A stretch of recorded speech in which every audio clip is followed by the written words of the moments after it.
Hello, this is Jennifer Gore with St. George Episcopal Church in the Villages, Florida. Today I'm interviewing Mary Ann DeSantis, a parishioner of St. George with a long career in journalism. Mary Ann, tell us about how you began your career in journalism. Thank you, Jennifer. Well, I have what sparked my imagination was when I was in about third grade. My father worked for the Washington Post. He was a printer, and he worked at nights. And my mother she worked during the day for the government, and they would usually. My father would be leaving after my mother got home from work. So one day she had to work late or something, and Daddy had to take me to the Washington Post with him, and she was going to pick me up there. And because he was in the press room, they couldn't have children in the press room, so there was an editor there and said, "Oh, Bill, just set it right here on my desk. I'll watch her till your wife comes," because we're talking maybe 15, 20 minutes. And so he did, and he had one of these old upright typewriters, and he was typing, and he said, "Little lady, you see these words right here?" He said, "Tomorrow morning these will be in your newspaper."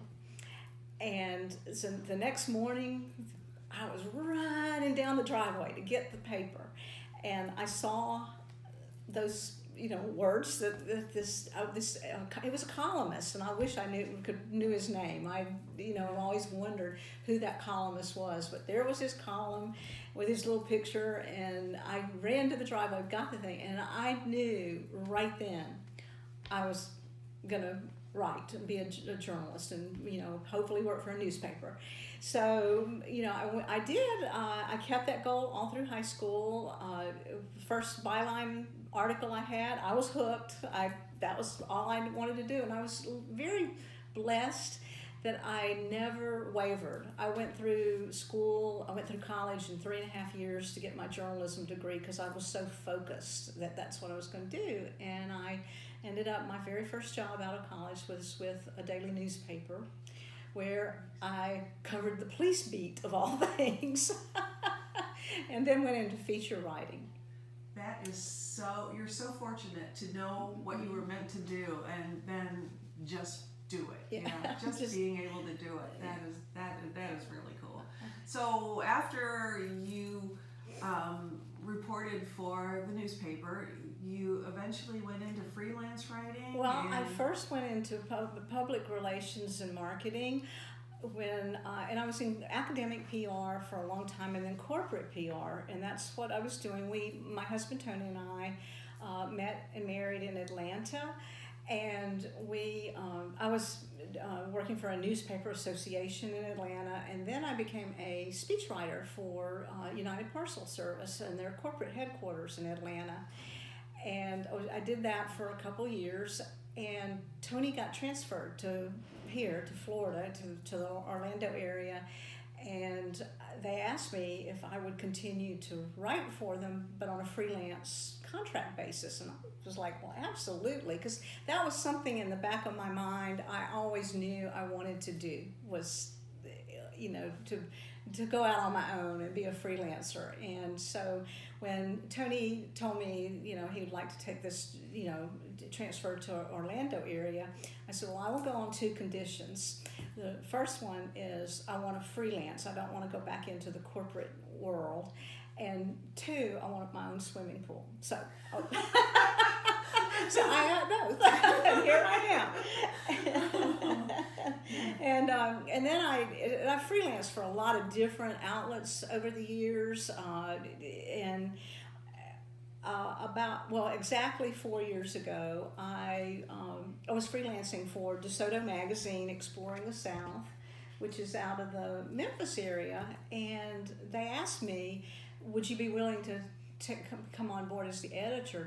Their editor was leaving, and I was the most skeptical person of all. I said, well, now how is that going to work with me in Florida, you outside of Memphis? And they go, oh, well, all the writers are spread out all over, so you would be just coordinating everything. And I will tell you, it has been the most rewarding, fun job that I've had, in 40 years.